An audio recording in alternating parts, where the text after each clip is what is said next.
আসসালামু আলাইকুম। সারা বছর যে খাবারটা খাওয়া হয় না, তবে রমজান মাস আসলে এটা অনেক বেশি খাওয়া হয়। ঠিক এরকম একটা রেসিপি হচ্ছে বুন্দিয়া। মিষ্টির দোকানের মতো করে আজকের এই বুন্দিয়াটা বানিয়ে দেখাচ্ছি। আমি নিজেও কয়েকবার বুন্দিয়া বানাতে গিয়ে ভালো করে রস না ঢোকার কারণে বুন্দিয়ার রেজাল্ট খুবই খারাপ এসেছে। তবে আজকের বুন্দিয়াটা একদম ঠিক আছে, আর ওই রেসিপিটাই আপনাদের সাথে শেয়ার করছি। বুন্দিয়া বানানোর জন্য 1 কাপ বেসন আগে থেকে চেলে নিচ্ছি। বেসনটা অবশ্যই চেষ্টা করবেন চেলে নিতে।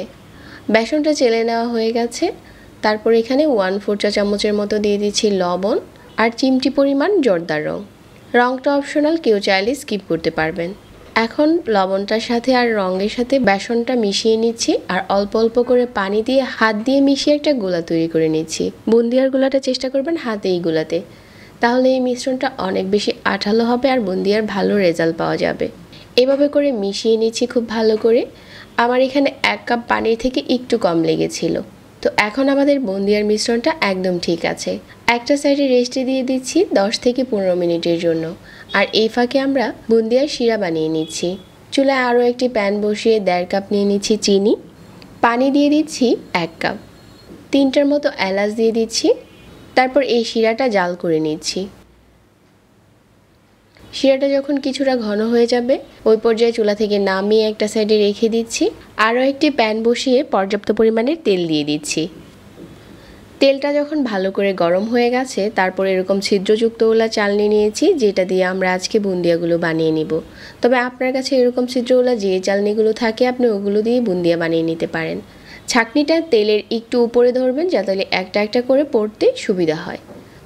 তো 2-1টা একটু বড় হয়ে যাবে, আবার কিছুটা একটু ছোট হয়ে যাবে, এতে কোনো সমস্যা নেই। তবে আপনার সবগুলো বুন্দিয়াই ঠিকঠাক করে ভেজে শিরাতে দিয়ে দিবেন।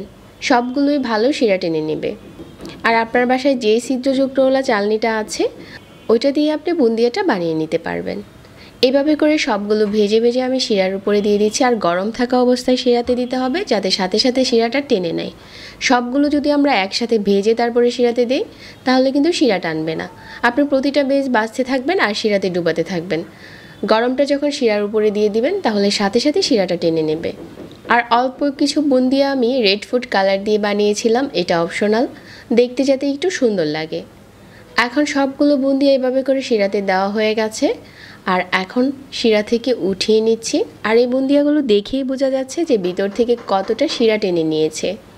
চেষ্টা করি প্রতিটা রেসিপি আপনাদের সাথে সহজে শেয়ার করতে। আশা করছি আজকের এই বুন্দিয়ার রেসিপি সবার কাছে ভালো লেগেছে। রেসিপি ভালো লাগলে চ্যানেল সাবস্ক্রাইব করবেন এরকম আরও নতুন রেসিপি পেতে, আর আমাদের পেজ ফলো করবেন। আজকের রেসিপি দেখার জন্য ধন্যবাদ জানিয়ে এখানেই বিদায় নিচ্ছি। আল্লাহ হাফেজ।